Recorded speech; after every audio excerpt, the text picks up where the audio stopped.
ఆధ్యాత్మ రామాయణంలో అయోధ్యకాండలో ఫోర్త్ సర్గలో 40 శ్లోకాల నుంచి రాముడు ఎప్పుడైతే ఆవేశానికి లోబడిన లక్ష్మణ్ణి చూసి ఆయనకి తత్వబోధ చేస్తున్నాడు. అంత ఆవేశం ఈ సమయానికి తగినది కాదు అని. తావత్ సంసార దుఃఖోజ్ఞేహ పీఠ్యంతే మృత్యు సంయుతాః తస్మాత్ త్వం సర్వదా భిన్నమాత్మానం హృది భావయ. ఈ సంసారమన్న భవసాగరము దుఃఖాలొక్క సముదాయము. అంటే ఒకదాని తర్వాత ఒకటి అన్నట్టుగా పరంపరగా వచ్చి పోతూనే ఉంటాయి.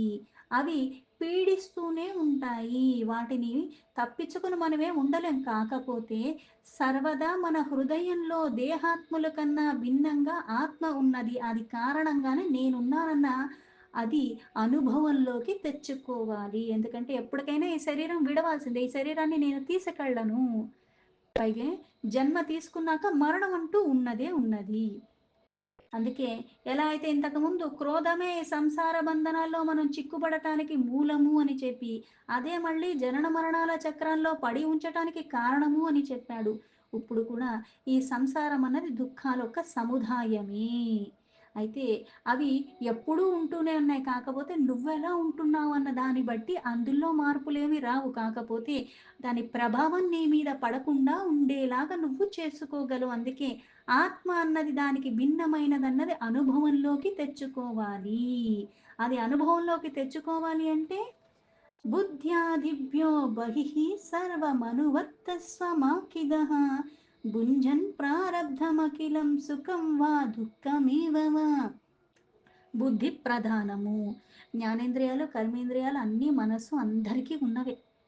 మనలో ఏమీ స్పెషల్‌గా లేవు. అలా అని అవతల వాడు నిజంగానే చాలా సత్ప్రవర్తనతో ఉన్నాడంటే వాళ్ళకేం 2 ఎక్కువేమి ఇచ్చేయలేదు.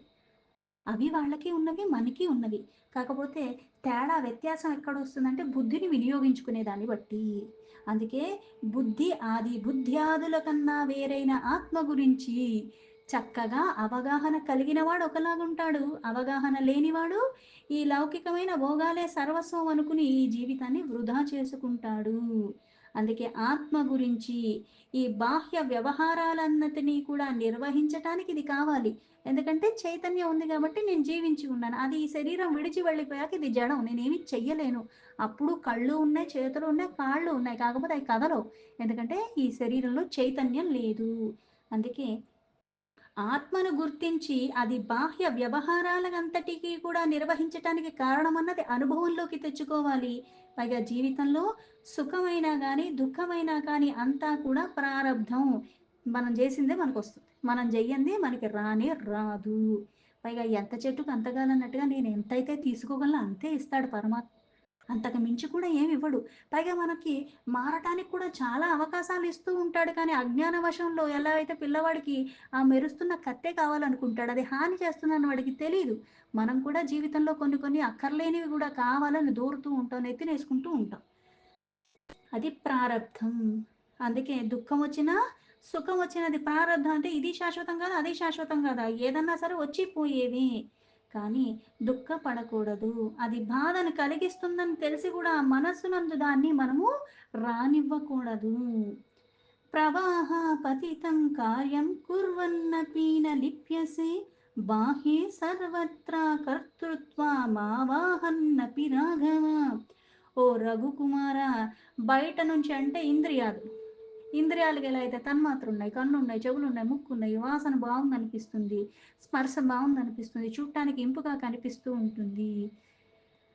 ఇలాగే ఎలా అయితే శబ్ద, రస, రూప, గంధాదులు ఇవన్నీ కూడా ఇంద్రియాలు అవి నిగ్రహాన్ని కోల్పోవటానికి, నిగ్రహాన్ని మనం ఉంచుకోవటానికి మళ్ళీ నా మనస్సు నా ఆధీనంలో ఉండాలి, నా ఇంద్రియాలు నా ఆధీనంలో ఉండాలి. పైగా చేసేది నేను కాదన్న వాస్తవాన్ని నేను తెలుసుకోవాలి. చేసినవన్నీ వెధవ పనులు చేసి ఆధీనంలో లేకుండా ఉంచుకుని విచ్చలవిడితనం వచ్చేసి నేనుగా చేసింది అనటానికి మళ్ళీ కుదరదు. నిగ్రహించుకునే ప్రయత్నమన్నా చేస్తున్నామా అంటే అది మనం చెయ్యట్లేదు. పైగా చేసేది నేను, ఆస్వాదించేది నేను. ఈ లోపల అన్నది ఒకటి ఉంది కాబట్టి నేను జీవించి ఉన్నాను. ఈ ఆస్వాదించటానికి అది మూలం అన్నది, అది మనం పరమ సత్యాన్ని గ్రహించలేకపోతున్నాం. అందుకే బయట నుండేది ఇంద్రియాదుల ద్వారా నేనే కర్తృత్వం అనుకుని ప్రకటిస్తూ ప్రారబ్ధ వశమున మనకి వచ్చి పడిన కార్యాల్ని మనం నిర్వహింపాలి. ఇది చెయ్యటం వరకే. అంటే డ్యూటీలాగా చేసుకుంటూ వెళ్ళిపోవాలంతే. పైగా దీని గురించి మళ్ళీ దీనివల్ల ఏదొస్తుంది అట్లాంటి ఆలోచనలు రాకూడదు ఆ పరంపర. అందుకే ఇలా చెయ్యటం వల్ల ఫలాపేక్ష కారణాన్ని కూడా నాకు బంధనాల్లో చిక్కుకుంటాను కాబట్టి ఫలాపేక్ష లేకుండా ఇది నా ప్రారంధం, ఇది నీ కర్మ చేయాలనుకుంటూ చేసుకుంటూ వెళ్ళిపోవాలి.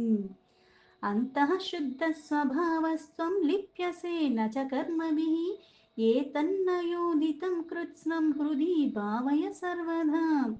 అంతఃకరణము రాగద్వేషాలకి రహితంగా ఉండాలి. రాగం ఎప్పుడు వస్తుంది అంటే మమకారం ఎక్కువైనప్పుడు. అందుకే అరిషడ్ వర్గాలు కామ, క్రోధ, లోభ, మద, మోహ, మాత్సర్యాలు ఇవన్నీ ఉన్నాయంటే రాగం వస్తుంది. ద్వేషం వస్తుంది అంటే అతి ఇష్టము. ఇప్పుడు కొంతమంది శాడిజం ప్రేమే అంటారు. ఏంటి అంటే నేను తప్పితే ఎవరు చూడకూడదు. అలాగే నేనేది చేసినా అతి అతి అతి ఇవి పరిమితి కాలానికి వచ్చిన నాకు పరిమితిలో ఇచ్చి నన్ను ఉద్ధరించుకోవటానికి వీలుగా చేసినవన్న భావంలో తీసుకోవాలి తప్పితే ఇవే నేను ఉండటానికి ఇదే నాకు సుఖము ఇదే శాశ్వతం అన్న వ్యామోహాలకి నేను లోబడకూడదు. అందుకే రాగద్వేషాలకి రహితంగా ఉండాలి. అప్పుడు అంతఃకరణ శుద్ధంగా ఉంటుంది. ఆ శుద్ధ స్వభావం కలిగి ఉండటం వల్ల మనం కర్మలు చేస్తున్నా కర్మ బంధనాలంటావు. మళ్ళీ భగవద్గీతలో చెప్పిన ఎక్కడ చెప్పినా చెప్పిందదే. ఉన్నది పరమాత్మ. ఆ ఆత్మ రూపంలో సర్వజీవుల్లో కూడా ఉన్న ఆ పరమాత్మ నీలో ఎక్కువ కాదు, ఇంకొక దాంట్లో తక్కువ కాదు. ఆ ఉన్న కారణంగా నేనంటూ ఉన్నాను. పైగా కర్మలు చేసుకుంటూ కర్మబంధనాల్లో చిక్కుకోకుండా ఉండాలి అంటే శుద్ధంగా ఉండాలి. గుణాతీత, సర్వాతీత అయిన పరమాత్మని నేను కూడా సర్వము సమర్పణ భావంతో ఇది చెయ్యటానికి నాకు ఈ అవకాశాన్ని ఇచ్చాడని చేసుకుంటూ, దీనివల్ల మళ్ళీ ఎటువంటి ఫలితం వస్తుందన్నది కూడా మదిలో ఆ తలంపు రాకుండా అది కూడా సమర్పణ భావంతో ఉండాలి. ఇచ్చాడు మహాప్రసాదం. ఏదిచ్చినా సరే మహాప్రసాదం అన్న భావనలో ఉండాలి. అప్పుడు ఈ కర్మలు మనకి భావించవు. అలా ఉండగలిగేలాగా కర్మలు చేసుకుంటూనే హృదయంలో ఆ పరమాత్మను నిలుపుకోవాలి. అట్లా చేయటం వల్ల ఈ సంసారమన్న భవసాగరాన్ని దుఃఖాలతో బాధింపబడకుండా కూడా ఉండగలము స్థిరత్వంతో. సంసార దుఃఖేరకీలేర్మాద్యసేన కదాచన త్వాం మప్యంభ మాయాదిష్టం హృది భావయ నిత్యధా. అలాగే ఇలా రాముడు తన తమ్ముడైన లక్ష్మణుడితో ఇవన్నీ చెప్పి మళ్ళీ తల్లితో అమ్మ నువ్వు కూడా నా మాటలు హృదయంలో ఉంచుకో నిత్యము ఇవి గుర్తు పెట్టుకో. అంటే మనకి ఎలా అయితే తన కోపమే తన శత్రువు అని చెప్తారు. అలాగే ఎప్పుడైతే నీకు నెమ్మది వస్తుందో ఎప్పుడైతే నీకు తృప్తి పడటం వస్తుందో అప్పుడు ఉన్నంతలో తృప్తిగా ఉండొచ్చు. లేని వాటికి ఆరాటపడిపోయి మనకున్న ప్రశాంతతను కోల్పోయేలాగా చేసుకోకుండా ఉండటం కూడా అసలైన బుద్ధికి నిర్వచనము. సమాగమం ప్రతీక్షస్వ నా దుఃఖేహ పీడ్యసే చిరం నా సదైకత్వ సంవాసః కర్మ మార్గానువర్తినం. మరలా నా రాక కొరకంటే తల్లికి చెప్తున్నాడు 14 ఏళ్ళ వనవాసం తర్వాత నేను మళ్ళీ తిరిగి వస్తానందుకుని నా కోసం నిరీక్షించుండు తల్లి. దుఃఖములు ఎక్కువ కాలం నిలిచి ఉండు. ఇప్పుడు బాధాకరంగా అనిపిస్తుంది. దెబ్బ తగిలినప్పుడు చాలా తీవ్రంగా అనిపిస్తుంది. కాకపోతే రోజు గడిచే కొద్దీ దాని తీవ్రత తగ్గిపోతుంది. వేరే ఒక వాటిలో పడేసరికి దీని మీద అంత తక్కువగా మనం సమయాన్ని చేస్తూ వేరే వాటిల మీద ఉండగా ఏమవుతుందంటే ఆ తీవ్రత తగ్గినట్టుగా ఉంటుంది. అలాగే జీవులు కూడా కర్మ బంధనాల్లో చిక్కుకొని ఉంటూ ఉంటారు. కర్మలు మళ్ళీ దానివల్ల కలిగే బంధనాలు. ఈ బంధనాల్ని విడివడి చేసుకోవటానికే కర్మలను అనుసరించాలి. కానీ ఎప్పుడైతే ఆ విచక్షణ లేని కారణంగా మళ్ళీ కర్మలు చేసుకుంటూ ఉంటాం. మళ్ళీ బంధనాల్లో చిక్కుముడిని ఇప్పే ప్రయత్నంలో ఇంకొన్ని చిక్కుముడులు చేసుకొని మనం అక్కడి నుంచి కదలలేకుండా మెదలలేకుండా ఉన్నట్టుగా చేసుకోవటం కాదు ఈ మానవ జన్మ యొక్క ఇది ఈ మానవ జన్మ ఎందుకు అంటే ఈ కర్మాల్ని తొలగించుకుని మళ్ళీ కొత్తవి చెయ్యకుండా అవి మనకి అంటుకోకుండా ఆ బంధనాల్ని విడివడిపోయేలాగా ఉండాలి. అందుకు పట్టుకోవాలి పరమాత్మన ఆ తత్వం తెలుసుకోవాలి.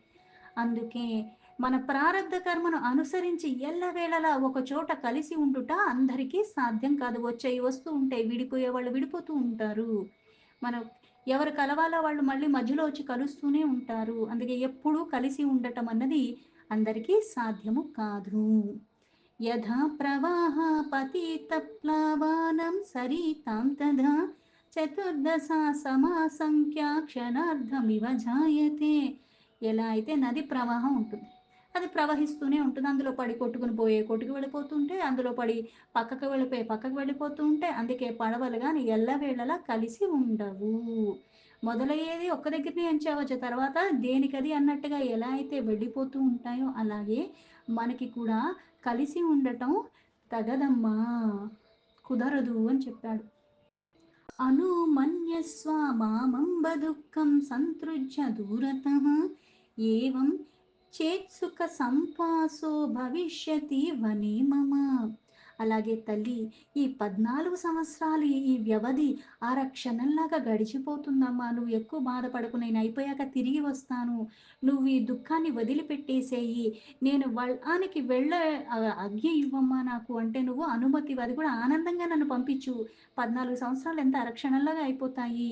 అందుకే నువ్విలా బాధపడుతూ ఉంటే, ఇలా చేస్తే నేను వెళ్ళటానికి నేను సుఖంగా వెళ్ళలేను. అక్కడ గూడా నేను సుఖంగా ఉండలేను. నువ్వు సుఖంగా ఉండొచ్చు. ఆనందంగా నన్ను పంపిస్తే నేను త్వరగా వచ్చేస్తాను అని చెప్పాడు. ఇత్యుక్త్వా దండవన్మాతుః పాదయోరాపతశ్చిరం ఉత్థాప్యాంకే సమావేశ్య ఆశీర్భిరభ్యానందయత్.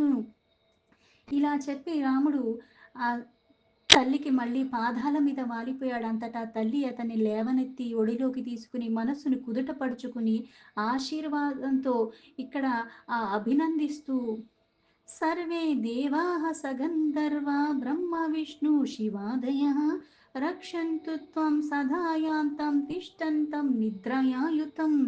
నాయనా, నువ్వు అంటే ఇక్కడ ఆశీర్వాదం ఎలా ఇస్తుందంటే, నువ్వు నడిచి వెళ్ళే వేళలా, నువ్వు కూర్చున్న వేళ, నువ్వు నిద్రిస్తున్న వేళ, అన్ని వేళలా గంధర్వ సహితులైన సర్వదేవతలు కూడా బ్రహ్మ, శివ, విష్ణు ఆది నిన్ను సర్వదా కాపాడుకుందుగాక. ఎందుకంటే వనాల్లోకి వెళుతున్నావంటే ఏదో పక్కింటికి వెళ్తున్నట్టు కాదు కదా.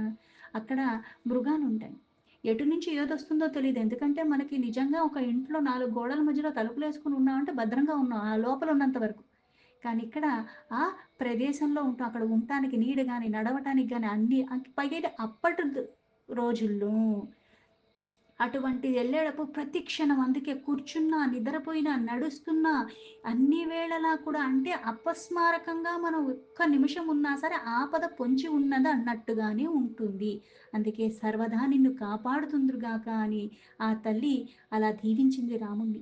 ఇతి ప్రస్తాపయామాస సమాలింగ్య పునః పునః లక్ష్మణోపి తథా రామం నత్వా హర్షశృగద్గదః. ఇలా చెప్పిన తర్వాత రాముని హృదయానికి హత్తుకుని తల్లి అయిన కౌసల్యాదేవి అతన్ని వీడ్కోలు పలికింది. అంతటా లక్ష్మణుడు రాముడికి నమస్కరించి ఇప్పుడు మళ్ళీ అక్కడ ఆ అన్న చెప్పిన హితబోధ, తత్వబోధ అంతా ఆయనకెక్కింది. ఇహ రామ మమాంతఃస్థః సంశయోऽयं त्वया వృతః యాస్యామి పుష్టతో రామ సేవాం కర్తుం తథా దిశః. అందుకే అక్కడ ఆనంద బాష్పాలతో గిర్రున తిరుగుతూ వణికిపోతున్న కంఠంతో అన్నయ్య, నీవు నా మనస్సులోని సందేహాలన్నీ తొలగించేశావు. ఇంక నేను నీ సేవ చేయటానికన్నా నన్ను నీ వెనక అనుసరించి వచ్చేలాగా నాకు అనుజ్ఞ ఇవ్వవా? కనీసము అంటే ఇక్కడ ఇంత యుద్ధం చేసైనా నీ రాజ్యాన్ని అప్పజెప్పేస్తాను. ఇక్కడ నువ్వు పరిపాలించాల్సిన వాడివి నువ్వు అన్నాడు. అది కుదరదని చెప్పాడు. కనీసం నీకు సేవించుకునే భాగ్యము, నీ వెనకాల వచ్చే భాగ్యమైనా సరే నాకు కలిగించు. దానికన్నా అనుమతి ఇవ్వవా అన్నాడు. అనుగృహ్ణీష్వ మాం రామ नो चेत् प्राणास्त्यजाम्यहं తదీతి రాఘవో అప్యాహ లక్ష్మణం యాహి మాచిరం. అన్నా, నీవు నా పైన ఆ దయ చూపించు, లేకుంటే నా ప్రాణాలు విడిచేస్తాను. నువ్వు లేకుండా నేను ఉండలేను. నన్నన్నా నీ వెంట తీసుకెళ్ళు అని ఎప్పుడైతే లక్ష్మణుడు చెప్పాడో, చెప్పిన తర్వాత రాముడు దానికి ఒప్పుకున్నాడు. ఇంకా ఆలస్యం చేయకు, వెంటనే బయలుదేరాలి అని. ప్రతస్తే తాం సమాధాతుం గతః సీతాపతిర్విభుః ఆగతం పతిమాలోక్య సీత సుస్మిత భాషిణి. తర్వాత సీత తన భర్త అయిన రామచంద్రమూర్తి చూసి నచ్చజెప్పటానికి బయలుదేరాడు. అయితే అంటే ఇక్కడ తల్లికి చెప్పాడు, మళ్ళీ తర్వాత మధ్యలో ఉన్న ఆ తమ్ముడికి నచ్చజెప్పాడు. ఇప్పుడు భార్య దగ్గరికి వెళుతున్నాడు. అక్కడికి వెళ్ళి రామచంద్రుడు నచ్చజెప్పుదామని వెళ్ళాడు కానీ తన భవనానికి చేరుకుని అక్కడ మాట్లాడటానికి వెళ్ళి సీతాదేవి రాముణ్ణి చూసేసరికి ఆయన రాకతో మళ్ళీ పాపం ఒక పాత్ర తీసుకొచ్చి ఆయనతో భక్తితో సేవించుకోవాలి, ఆయన పాదాలు కడగాలనుకుంటూ వచ్చింది. స్వర్ణ పాత్రాస్త सलीलेहा पादौ प्रक्षाल्य भक्तितः पप्रच्चापतिमालोक्य देवकीं सेनया विना आगतोऽसि गतः कुत्र श्वेतश्चत्रं च ते कुतः वादित्राणि न वाद्यन्ते किरीटादिविवर्जितः ఆ పళ్ళని తీసుకొచ్చింది ఆయన పాదాలు కడుగుతూ ఇలా అడిగిందేవా, సైన్యం లేకుండా ఏమీ లేకుండా అంటే ఇంత ఆర్భటంగా తీసుకెళ్లారు, మరి ఏమీ లేకుండా వచ్చేసాడు. అందుకుని సైన్యం లేకుండా ఈ సమయంలో మళ్ళీ ఇలా వచ్చారేంటి? ప్రాతకాలం మీరు ఎక్కడికి వెళ్ళిపోయారు? అలాగే చామరులు, జనాలు, సేవికులు ఇవేమీ లేకుండా మంగళవాద్యాలు లేవు, ఏమీ లేకుండా అవేమీ వినిపించట్లేదేంటి?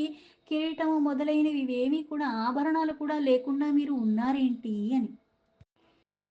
सामन्तराजसहितः सम्भ्रमानागतोऽसि किम् इति स्म సీతయా పృష్టో రామः సస్మితమబ్రవీత్. మంత్రులు గాని సామంతరాజులు గాని మహావైభోపేతంగా మీరు ఎందుకు రాలేదు, ఒంటరిగా వచ్చారేమిటి అని సీతాదేవి ఇలా అడగగా శ్రీరాముడు మళ్ళీ నవ్వుతూనే సీతతో ఇలా చెప్తున్నాడు. राज्ञा मे दण्डकारण्ये राज्यं दत्तं शुभेकिनम् अतस्तत्पालनार्थाय शीघ्రం యాస్యామి భామిని. ఓ శుభాంగి, తండ్రి గారు నాకు సంపూర్ణమైన దండకారణ్యాన్ని రాజ్యాన్ని ఇప్పించేశారు. అందువల్ల నేను తొందరగా దాన్ని పరిపాలించడానికి నేను అక్కడికి వెళ్ళాలి అన్నాడు. అద్వేవ యాస్యామి వనం త్వం తు శుశ్రుషమీపగా శుశ్రూషాం కురు మే మాతర్నామిత్యావాధిను వయం. నేను ఈరోజే వనాలకి వెళ్ళిపోవాలి, నువ్వు నీ అత్తగారి వెంటుండి ఆవిడికి సేవలు చేసుకో, నేను అసత్యము పలకను అని చెప్పాడు. అంటే ఇక్కడ అక్కడ ఉండి నేను లేని సమయంలో నా బాధ్యతను నువ్వు తీసుకుని వాళ్ళని సేవించుకో, ఎందుకంటే వాళ్ళకి సేవించుకునే అవకాశం నాకు లేకుండా నేను ఇక్కడి నుంచి వెళ్ళిపోతున్నానన్న ఇదిలో చెప్పాడు. ఇతి బ్రువంతం శ్రీరామం సీతా భీతా బ్రవిత్వచః కిమర్థం వనరాజ్యం తే పిత్రా దత్తం మహాత్మన. శ్రీరామచంద్రుడు ఎప్పుడైతే అంటే ఇప్పుడే పట్టాభిషేకం అవుతుందని చెప్పారు, మళ్ళీ తెల్లవారేసరికి ఏమీ లేకుండా అప్పుడు మళ్ళీ వనాలకి వెళ్ళిపోమని చెప్తున్నాడు. నిజంగా ఒక విషయం మనకి 4, 5 రోజుల ముందు చెప్పి తర్వాత అది జరిగితే పెద్ద ప్రభావం చూపించదు. ఇప్పుడే ఒకటి నీకు దక్కుతుంది అని చెప్పి మరుక్షణంలో ఇది కాదు కదా, అసలు నువ్వే ఇక్కడ ఉండట్లేదు, సర్వాన్ని వదిలేసి వెళ్ళిపోవాలి అంటే అది స్వీకరించటానికి మనం తట్టుకోవటానికి కూడా కాస్త సమయం పడుతుంది. అలాగే శ్రీరామచంద్రుడు పలికిన మాటలు విని భయానికి బాధకి లోబడిపోయింది. రాజ్యం దక్కలేదని కదా వనాలకి వెళ్ళిపోవటం ఏమిటి అని. అందుకే మహాత్ముడైన మీ తండ్రి గారు మీకు వనరాజ్యాన్ని ఎందుకు ఇచ్చారు అంటే ఏ కారణం చేత ఇలా జరిగింది, ఇప్పుడే రాజ్యాన్ని ఇస్తా అన్నారు, అది కాదని చెప్పి వనానికి వెళ్ళవలసిన గతి ఎందుకు కలిగింది అని. తమాహ రామః కైకేయ్యా రాజా ప్రీతో వరం దదో భరతాయ దదో రాజ్యం వనవాసం మమానఘే. అప్పుడు మళ్ళీ శ్రీరాముడు సీతాదేవితో ఇలా పలుకుతున్నాడు.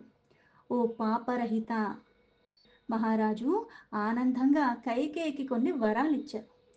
వాటికి అనుకూలంగానే భరతుడికేమో ఇప్పుడు రాజ్యము, నాకు వనవాసాన్ని ప్రసాదించారు అని చెప్పాడు. అంటే ఇక్కడ కొన్ని ఎందుకు నేర్చుకోవాలి, కొన్ని ఇటువంటివి ఎందుకు చదవాలి అని చెప్తే కష్టం అందరికీ వస్తుంది. కాకపోతే మనం ఏం చేస్తామంటే తూలనాడతాం ఆ క్షణంలో, నీ వల్లే నాకు వచ్చింది, నీ వల్లే నాకు ఇది పోయింది, నీ వల్లే నేను ఇవన్నీ పడాల్సి వస్తుంది అని మాట వచ్చేస్తుంది బాధలో. ఇప్పుడు బాధలో కదా పోనీలే అని సర్దుకుంటారు చాలామంది. ఇప్పుడు నీకు బాధ వచ్చింది, సంతోషం వచ్చింది, కానీ నిన్ను నువ్వు సముదాయించుకోలేని స్థితిలో ఉన్నావంటే నిజంగా ఎంత అధోగతి స్థితిలో ఉన్నానన్నది మనము ఆలోచించుకోవాలి. బాధ అందరికీ వస్తుంది, కానీ ఈ బాధకి మళ్ళీ మనం వేరే వాళ్ళని కూడా బాధించే స్థితిలో మాట్లాడుతూ ఉంటాము. అలా ఉండకుండా ఎటువంటిదైనా సరే స్వీకరించటం అన్నది చేతనైనప్పుడు నిన్ను నువ్వు ఎప్పుడైతే నీ ఆధీనంలో పెట్టుకుంటున్నావో ఇవి ఉండగా ఏమవుతుందంటే ఎటువంటి కష్టాన్నైనా సరే నువ్వు అవలీలగా దాటగలవు. ఆ సమర్థత నీకు వస్తుంది, ఆ శక్తిని నువ్వు వృధా చేసుకోకుండా దాన్ని నువ్వు చక్కగా వినియోగించుకోవటం అన్నది నీకు అలవర్చుకున్న కారణంగా. అందుకే ఇక్కడ ఈవిడ్ని దూషించలేదు. నాకిస్తా అని నా దగ్గర నుంచి తీసేసుకున్నారని తండ్రిని అనలేదు. దాన్ని రాజ్యం ఇస్తా అంటే ఎంత ఆనందంగా వాళ్ళ ఇష్టానికి అనుసరించి ఒప్పుకున్నాడు. ఇప్పుడు ఇది తీసేసి ఎక్కడి నుంచి వెళ్ళిపోమన్నా కూడా దాన్ని కూడా అలానే. అందుకే ప్రారబ్ధం. వచ్చేయి వస్తూ ఉంటాయి, పోయేయి పోతూనే ఉంటాయి. కానీ ఇదన్నిటిని సమభావ స్థితిలో తీసుకునగలిగిన వాడే, తనను జయించిన వాడే సర్వాన్ని జయించగలిగిన స్థితిలో ఉంటాడు, ఉండగలడు. ఆ వాస్తవాన్ని అర్థం చేసుకోవాలి. దీంతో ఆధ్యాత్మ రామాయణంలో అయోధ్యాకాండలో 4th సర్గాలో 60 శ్లోకాస్ సంపూర్ణం.